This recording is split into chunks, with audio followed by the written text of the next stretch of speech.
जम्मू कश्मीर के लिए भी कह रहे थे कि सबसे ज़्यादा इन्वेस्टमेंट लेकर के आएंगे, टूरिज्म को लेकर के बढ़ावा देंगे। उस समय भी मैंने सवाल किया था कि उत्तर प्रदेश में जब इन्वेस्टमेंट ये नहीं ला सकते हैं तो देश के किसी कोने में भारतीय जनता पार्टी के लोग इन्वेस्टमेंट नहीं लेकर के जाएंगे। आपको भी इस बार एक समुदाय विशेष से कंसोलिडेटेड वोट पड़ा है, तो आपकी राजनीति क्या कास्ट बेस्ड या आपकी राजनीति धर्म विशेष के आधारित नहीं है? देखिए, बुलडोजर भी भारतीय जनता पार्टी का जात के आधार पर चल रहा है।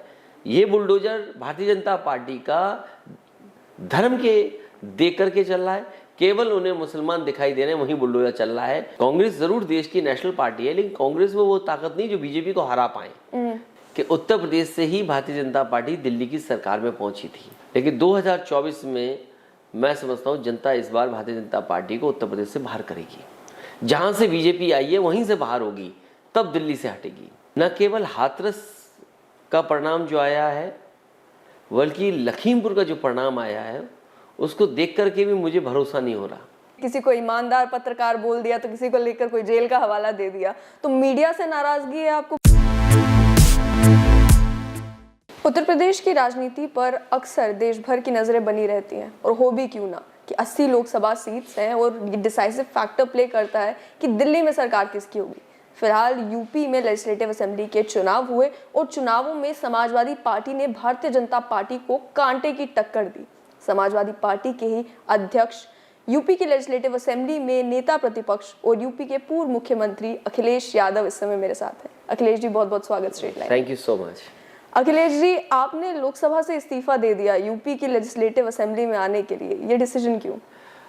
जिस समय मैं चुनाव जीता और लीडर अपोजिशन बनने से पहले जो संख्या बल था वो यही था कि मुझे उत्तर प्रदेश की जनता ने विपक्ष में बैठने का जनादेश दिया है।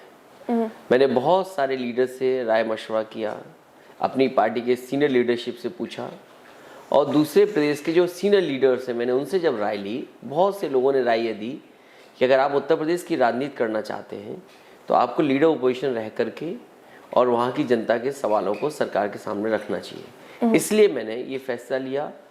हालांकि क्योंकि आजमगढ़ मेरी कॉन्स्टिट्यूंसी रही है, बड़ा चुनाव होगा लोकसभा, करहल बहुत छोटी असेंबली कॉन्स्टिट्यूंसी है, उसने मुझे जिताया, लेकिन मैंने बहुत सोच विचार करने के बाद, तमाम नेताओं से जानकारी हासिल करने के बाद मैंने फैसला लिया कि उत्तर प्रदेश की जनता ने जो जनादेश दिया है विपक्ष में बैठने के लिए, उनके सवाल को उठाने के लिए मैं लीडर अपोजिशन रह करके उत्तर प्रदेश में रहूँगा। ऐसा तो नहीं है कि वो डर है जो अक्सर आजकल कई सारी पार्टीज़ को होता है कि ऐसा ना हो कि हमारे साथ फिलहाल जो साथी हैं वो साथी ना रहें, वो अलग अलग भाजपा में शामिल हो जाएं, अपना कोई और रास्ता ढूंढ ले, तो ये डर तो नहीं था कहीं? नहीं, कानून भी ऐसा है कि तोड़ने के लिए संख्या बहुत चाहिए, वो डर नहीं था, क्योंकि उत्तर प्रदेश से देश की राजनीति तय होती है।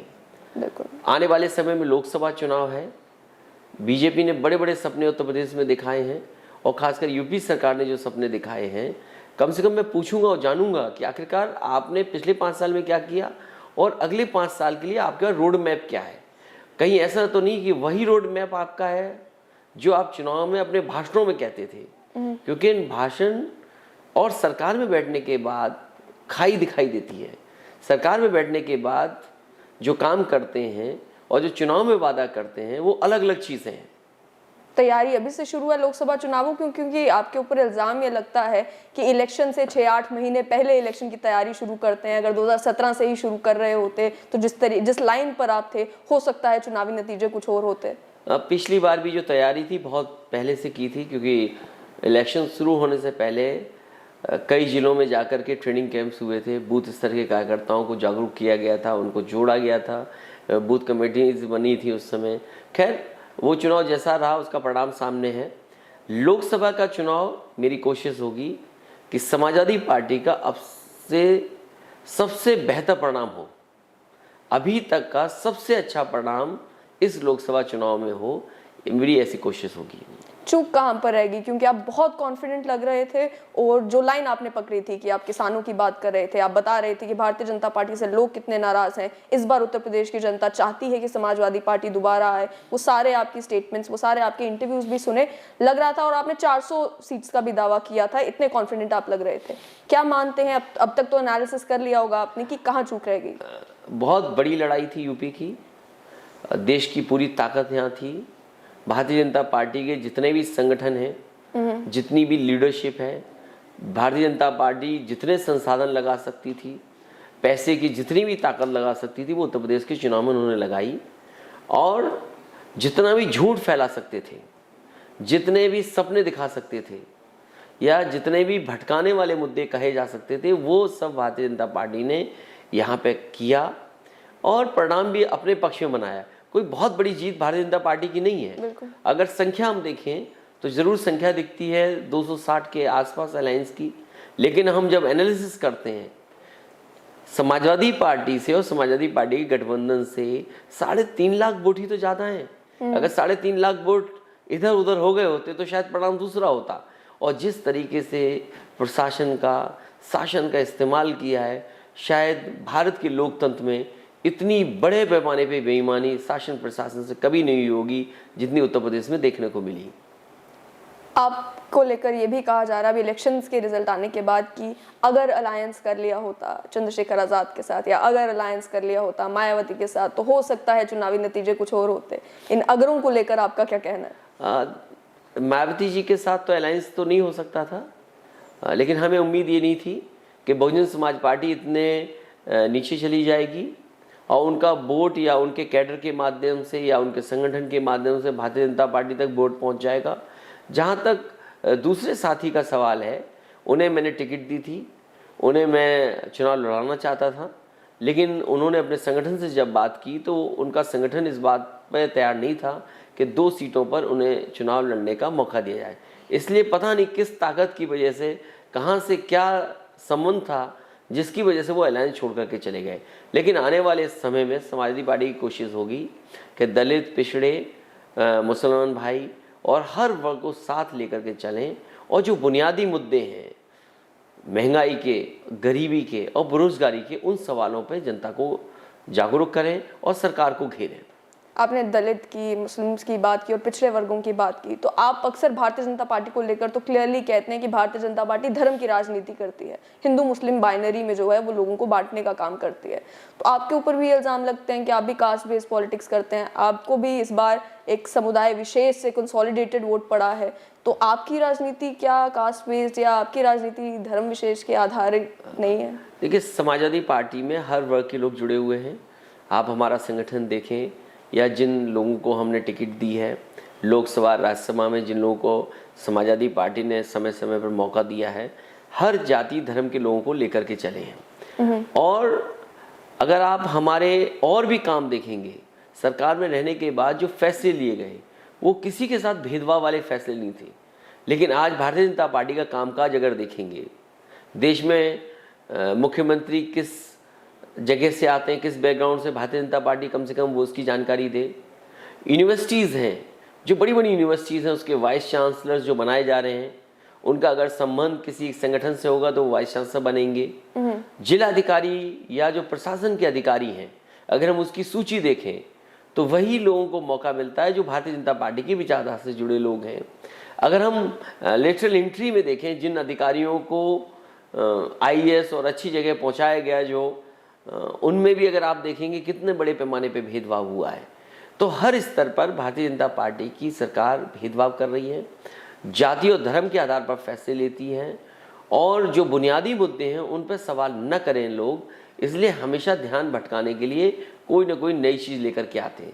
बीजेपी ये कहती है कि उन्होंने मंदिरों से इतने लाउडस्पीकर हटवा दिए, मस्जिद से इतने लाउडस्पीकर हटवा दिए। मैं उनसे पूछना चाहता हूं, अगर आपके पास लाउडस्पीकर के आंकड़े हो सकते हैं तो नौकरी और रोजगार के आंकड़े कब दोगे आप? तो लाउडस्पीकर के इन फैसलों को आप गलत समझते हैं?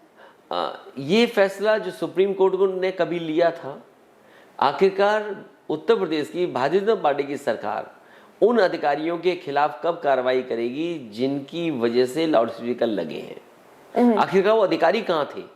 क्या अधिकारी सो रहे थे जिस समय लाउडस्पीकर लग रहे थे?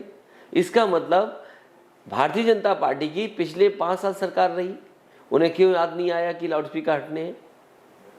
ये जानबूझ करके इन्हें महंगाई का जवाब न देना पड़े, बेरोजगारी के आंकड़े न देना पड़े। उत्तर प्रदेश में कोई इन्वेस्टमेंट नहीं आ रहा। मुझे याद है जिस समय देश के बड़े नेता सदन में कह रहे थे जम्मू और कश्मीर के लिए भी कह रहे थे कि सबसे ज़्यादा इन्वेस्टमेंट लेकर के आएंगे, टूरिज्म को लेकर के बढ़ावा देंगे। उस समय भी मैंने सवाल किया था कि उत्तर प्रदेश में जब इन्वेस्टमेंट ये नहीं ला सकते हैं तो देश के किसी कोने में भारतीय जनता पार्टी के लोग इन्वेस्टमेंट नहीं लेकर के जाएंगे। आपने ध्यान भटकाने की बात की, तो आपको लेकर ये भी कहा जा रहा है कि वो जिन्ना वाली कंट्रोवर्सी, उसमें फंसने की क्या ज़रूरत थी? आप एक समझदार पॉलिटिशियन हैं, आप जानते हैं कि भारतीय जनता पार्टी कैसे सोशल मीडिया का इस्तेमाल करती है, आपका कोई भी बयान जो है उसे कैसे तोड़ा मरोड़ा जाएगा। तो लोग ये कहते हैं फिर क्या ज़रूरत थी ऐसा कुछ कहने की कि ट्विटर पर ट्रेंड करवाना शुरू कर दिया कि भाई पाक प्रेमी अखिलेश और ये सब। देखिए, जो प्रिविलेज बीजेपी के पास है, जो संसाधन बीजेपी के पास है, संभव नहीं है हमारे पास हो वो। अगर मीडिया से लेकर के और चीज़ों को अगर हम देखेंगे तो भारतीय जनता पार्टी पे वो प्रिविलेज है, ये समाजवादी पार्टी पे नहीं है। जहाँ तक जो स्टेटमेंट मैंने दिया था वो केवल स्टेटमेंट ये था कि ये तमाम देश के लीडर्स एक संस्था से पढ़ कर के आए और देखो इनके रास्ते अलग अलग हो गए, तो ज़रूरी नहीं कि एक संस्था से पढ़े हुए लोगों का रास्ता भी एक हो, लेकिन उसको ट्विस्ट कर करके बीजेपी ने अपनी सुविधा के लिए उसको मुझसे जोड़ करके पूरा प्रचार किया। लेकिन ज़मीन पर वो मुद्दा नहीं था, ज़मीन पर वो चीज़ नहीं फैला पाए। अगर ज़मीन पे वो फैलाए होते तो समाजवादी पार्टी को इतना वोट नहीं मिलता। उनकी कोशिश थी कि चुनाव उसी दिशा में लेकर के जाएं और कुछ हद तक कुछ जगह वो कामयाब भी हुए, लेकिन ज़मीन पर आज भी वही बुनियादी मुद्दे हैं जो जनता उनके जवाब ढूंढ रही है सरकार से। भारतीय जनता पार्टी ये भी कहती है कि जब आपका शासन था तो उस समय, जब आपकी सरकार थी तो उस समय गुंडा राज था, दंगा राज था, हमने ख़त्म कर दिया। आज लोग घबराते हैं कि बुलडोजर ना पहुंच जाए कहीं। तो मानते हैं कि ये गुंडा राज खत्म किया है यूपी में भारतीय जनता पार्टी ने? भारतीय जनता पार्टी जो कहती है वो दूसरे के लिए नहीं कहती है, दूसरों को बदनाम करने के लिए कहती है। आज उत्तर प्रदेश में जितने भी माफिया हैं वो भारतीय जनता पार्टी में हैं। आज जिस तरीके का अपराध हो रहे हैं या जिस तरह की घटना घट रही हैं, कोई कल्पना कर सकता है ललितपुर में 13 साल की बेटी का अपहरण हो, उसके साथ गलत काम हुआ हो, जब वो घर वापस आती है थाने में इंस्पेक्टर उसके साथ गलत काम कर दे, उसको अस्पताल में एडमिट करना पड़ा। आज सरकार को कार्रवाई करनी पड़ी जब समाजवादी पार्टी के लोग वहाँ पहुँचे। मैं कितने ही घटनाएं बता सकता हूँ। फैजाबाद अयोध्या में 5 साल की बेटी के साथ घटना हो गई और जिस अखाड़े में हुई आज तक बुलडोजर उस अखाड़े में नहीं चला। जिस थाने में घटना हुई क्या उस पर बुलडोजर चला? बुलडोजर भी भारतीय जनता पार्टी का जात के आधार पर चल रहा है। ये बुलडोजर भारतीय जनता पार्टी का धर्म के दे करके चल रहा है। केवल उन्हें मुसलमान दिखाई दे रहे हैं, वहीं बुलडोजर चल रहा है। मैं उनसे जानना चाहता हूँ, न जाने कितनी गैर कानूनी बिल्डिंगें बनी हैं लखनऊ में, राजधानी में जहाँ मुख्यमंत्री जी खुद रहते हैं। न जाने कितने भारतीय जनता पार्टी के लोगों ने ऐसी बिल्डिंगें बनाई जो कानून के रास्ते से ठीक नहीं है। उन पे कब बुलडोजर चलेगा? आपने कानून व्यवस्था की भी बात की और जिन रीजन्स का आप मेंशन कर रहे हैं, हथरस का भी आपने बार बार मेंशन किया जब आप चुनावी प्रचार कर रहे थे कि हथरस में देखिए कि क्या कुछ हुआ, लेकिन उसके बावजूद भी वहां से भी भारतीय जनता पार्टी जीती। तो क्या ये मुद्दे लोगों तक पहुंच नहीं पा रहे या जो आप बताना चाह रहे हैं, या फिर ये कैसे हो रहा है कि हथरस में जहाँ इतना कुछ हुआ और बीजेपी की सरकार थी उस समय, उसके बावजूद भी वहां से भारतीय जनता पार्टी जीती? न केवल हाथरस का परिणाम जो आया है, बल्कि लखीमपुर का जो परिणाम आया है उसको देख करके भी मुझे भरोसा नहीं हो रहा। जहाँ पर किसान को जीप से कुचल दिया गया हो, थार से कुचल दिया गया हो, वहाँ पर भारतीय जनता पार्टी स्वीप कर रही है। जहाँ हाथरस में इस तरह की घटना बेटी के साथ हुई, वहाँ स्वीप कर रही है। ये मेरी समझ के बाहर है। मैं सोच नहीं पा रहा हूँ कि आखिरकार वहाँ जनता ने किस बात को लेकर के वोट दिया। तो समझते हैं कि ये जो हिंदू मुस्लिम बाइनरी का एक तरीका जो है वो भारतीय जनता पार्टी ने पकड़ा है, इसमें लोग बहुत इन्वॉल्व हो गए। क्या पॉसिबल है कि रिलीजन बेस्ड पॉलिटिक्स से या इस कास्ट बेस्ड पॉलिटिक्स से उभरा जा सके और जो मुद्दे हैं असल में उन पर राजनीति की जा सके, या फिर यही ट्रेंड जो है वो आप देखेंगे कि आने वाले चुनावों में भी यही मुद्दे होंगे और इन्हीं के ऊपर राजनीति होगी? न केवल भारतीय जनता पार्टी बल्कि भारतीय जनता पार्टी का सहारा देने के लिए बड़े बड़े चैनल, बड़े बड़े अखबार साथ खड़े होते हैं। जब सब एक साथ मिलकर के ये काम करेंगे तो स्वाभाविक जनता के मन और दिल और दिमाग में वो बातें जाती हैं। मुझे उम्मीद है कि आने वाले समय में बेरोजगारी बड़ा सवाल होगा, महंगाई बड़ा सवाल होगा, हमारे प्रदेश की तरक्की आगे बढ़ना एक बड़ा सवाल होगा। शायद चीज़ें बदलेंगी उस समय। आप मीडिया के ऊपर भी अक्सर कटाक्ष करते हैं। आपके मैंने देखा कि किसी को ईमानदार पत्रकार बोल दिया तो किसी को लेकर कोई जेल का हवाला दे दिया। तो मीडिया से नाराजगी है आपको कि मीडिया अपना काम ठीक से नहीं कर रहा है? और ये तो पहले भी सरकारों में हुआ है कि जिसकी भी सरकार होती थी, केंद्र में हो चाहे राज्य में हो, तो उसको मीडिया भी जो है वो उतना न्यूट्रली कवर नहीं कर पाती थी। नहीं, मीडिया पे दूसरी सरकारों में इतनी पाबंदियां नहीं थी, लेकिन इस समय ज़्यादा ही पाबंदियां हैं और बजट का भार मीडिया के ऊपर इतना है कि वो सच नहीं दिखा पा रहे। यहाँ अगर कोई सच बोलता है वो जेल चला जाता है। लेकिन सोशल मीडिया तो है आजकल, सोशल मीडिया पर तो सच दिखाया जा सकता है, उस पर तो कोई कदगन नहीं है, कोई रोक नहीं है। समाजवादी पार्टी की लगातार कोशिश रही है कि जो ऐसे प्लेटफॉर्म्स हैं, जिन प्लेटफॉर्म्स पे अपनी बात को बताया जाए, दिखाया जाए और लोगों तक पहुंचा जाए, उस पर लगातार समाजवादी पार्टी कोशिश कर रही है। यूपी में कांग्रेस का रोल कहाँ देखते हैं कि इस बार अलायंस की जब बात हुई तो कांग्रेस क्या एक ऑप्शन भी नहीं थी? आपको लग रहा है कि जैसे देश भर में देखा जा रहा है कि कांग्रेस धीरे धीरे पॉलिटिकल लैंडस्केप से गायब होती नजर आ रही है? कांग्रेस ने बहुत ज़्यादा काम उत्तर प्रदेश में नहीं किया, ना उनका संगठन है, इसलिए कहीं ना कहीं उनको किसी अलायंस में ही जाकर के कुछ हासिल होगा। अगर बात की जाए तो इलेक्शन स्ट्रैटेजिस्ट प्रशांत किशोर हैं, वो ये कहते हैं कि अगर 2024 में भारतीय जनता पार्टी का मुकाबला कोई कर सकता है, कोई भी थर्ड फ्रंट अगर बनता है, अलायंस बनती है, तो कांग्रेस जो है it has to take a lead. तो अगर ऐसी कोई अलायंस बनती है तो क्या समाजवादी पार्टी उसका हिस्सा होगी, या आपको लगता है कि नहीं कांग्रेस अगर लीड करेगी तो फिर मैनेज नहीं हो पाएगा? कांग्रेस से ऐसी कोई बातचीत नहीं हुई है मेरी, लेकिन हाँ, ममता बनर्जी जी और तेलंगाना के मुख्यमंत्री एक लगातार कोशिश करते रहे हैं। उनके साथ कहीं ना कहीं आप देखेंगे कि अगर वो लोग अलायंस कोई बनाते हैं तो ज़रूर मैं उनके साथ रहूँगा। रीजनल फ्रंट्स, आप जानते हैं कि रीजनली जो पार्टीज हैं इन्हें और ज़्यादा मजबूत होकर एक साथ होना पड़ेगा, क्योंकि आज जो पॉलिटिकल हैसियत है वो रीजनल पार्टीज के पास है। कांग्रेस जरूर देश की नेशनल पार्टी है, लेकिन कांग्रेस में वो ताकत नहीं जो बीजेपी को हरा पाए। कहीं ना कहीं कांग्रेस को रीजनल पार्टीज पर भरोसा करना पड़ेगा और कांग्रेस पार्टी को आगे आना पड़ेगा उन रीजनल पार्टीज को सपोर्ट करने के लिए। समाजवादी पार्टी की अगर बात की जाए तो आपके भी देश भर में अलग अलग राज्यों में भी यूनिट्स है, लेकिन यही कहा जाता है कि वो यूनिट्स इतने मजबूत नहीं हो पाए हैं कि जम्मू कश्मीर में भी आपका एक यूनिट था, मुझे याद है। तो सोच रहे हैं कि आप अपनी पार्टी को इतना स्ट्रेंथन करें, इन अलग अलग यूनिट्स को इतना स्ट्रेंथन करें कि एक नेशनल ऑल्टरनेटिव के तौर पर उभर सकें, या फिलहाल आप उत्तर प्रदेश से खुश हैं?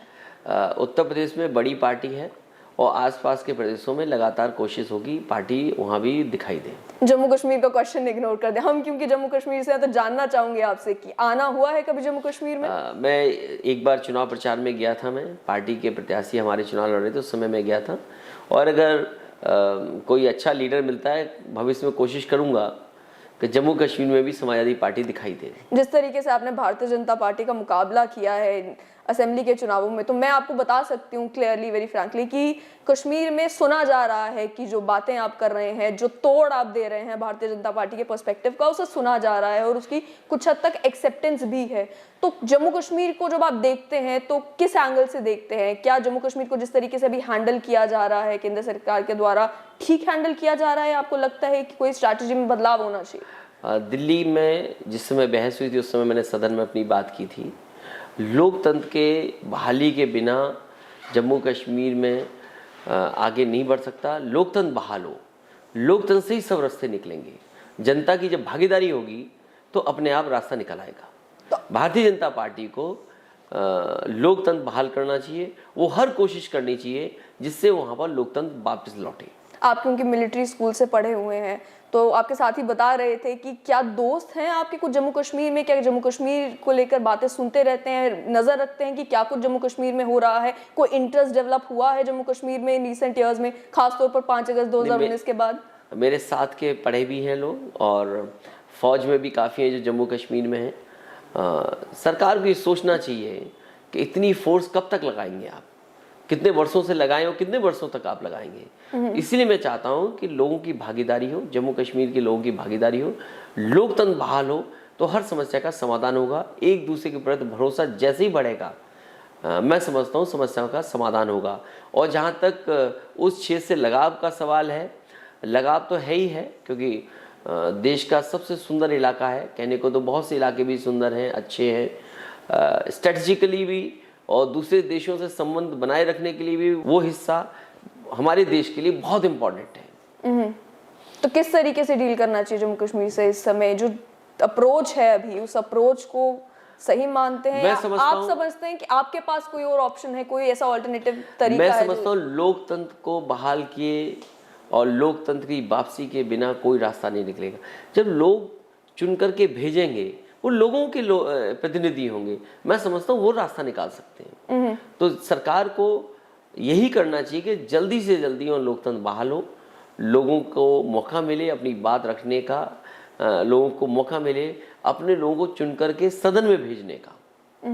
नेताजी जो हैं उनकी कुर्सी, मैंने अभी सुना कि उनकी कुर्सी बिल्कुल डॉक्टर फारूक अब्दुल्ला के बगल वाली थी। तो जिस समय वो पार्लियामेंट में थे और डिटेंशन हुआ 5 अगस्त 2019 हुआ, तो उन्होंने ये जिक्र किया भाई ये कहाँ पर है। तो मैं जानूंगी कि क्या देख रहे हैं आप कि जम्मू कश्मीर में जो राजनेता हैं उन्हें जिस तरीके से पॉलिटिक्स करनी चाहिए, उन्हें जो बातें जनता के बीच में रखनी चाहिए, उन्हें भारतीय जनता पार्टी का मुकाबला जिस तरीके से करना चाहिए, मानते हैं वो सब कुछ हो रहा है? जितने भी नेता जम्मू कश्मीर के जिनके आसपास मैं बैठा हूँ, वो दुख दर्द तकलीफ वहाँ की पहचानते हैं, समझते हैं। मेरा मानना है कि जो परेशानियाँ, जो संकट उनके ऊपर आया है, लगातार सरकार के फोर्स और इतना आर्मी और इतना कुछ होने के बाद भी अगर समस्या का समाधान नहीं है, तो मैं समझता हूँ कि सरकार को लोकतंत्र बहाल कर करके लोगों को मौका देना चाहिए अपनी समस्याओं का समाधान के। उत्तर प्रदेश और जम्मू कश्मीर दोनों की राजनीति का कहा यही जाता है कि देश भर पे बहुत इम्पैक्ट पड़ता है। तो क्या मानते हैं कि देश किस तरफ जा रहा है, कि 2024 में जब चुनाव होंगे, क्या इस हिंदू मुस्लिम बाइनरी से उभर पाएगा या फिर दोबारा से यही जो है वो डिसाइसिव फैक्टर होगा? मैं इतना कह सकता हूँ कि 2024 में इस बार परिवर्तन होगा। बदलाव इसलिए भी होगा कि उत्तर प्रदेश से ही भारतीय जनता पार्टी दिल्ली की सरकार में पहुंची थी, और उत्तर प्रदेश की जनता ने पिछली बार तो समाजवादियों ने कोशिश की, लेकिन 2024 में मैं समझता हूं जनता इस बार भारतीय जनता पार्टी को उत्तर प्रदेश से बाहर करेगी। जहां से बीजेपी आई है वहीं से बाहर होगी, तब दिल्ली से हटेगी। समाजवादी पार्टी की एक सोशलिस्ट आइडियोलॉजी है, लगता नहीं है कि उस इस तरीके की आइडियोलॉजी की ज़रूरत जम्मू कश्मीर में भी है? नहीं, स्वाभाविक है कि कोशिश होगी कि आने वाले समय में अगर विस्तार करने का मौका मिलेगा तो समाजवादी पार्टी वहाँ भी पहुँचेगी। बहुत बहुत शुक्रिया। तो आपने सुन लिया, मेरे साथ है समाजवादी पार्टी के अध्यक्ष अखिलेश यादव, और उन्होंने साफ तौर पर ये कहा कि उत्तर प्रदेश में भी जो मुद्दे हैं, जो आम लोगों के मुद्दे हैं, उनके ऊपर राजनीति चलती रहेगी, और 2024 में जो चुनाव होंगे उसका नतीजा एक अलग ही रंग दिखाएगा। और साथ ही में जम्मू कश्मीर को लेकर भी ये कहा कि जम्मू कश्मीर में भी लोकतंत्र को बहाल करने की बहुत ज़्यादा ज़रूरत है। बहुत बहुत शुक्रिया। Thank you so much.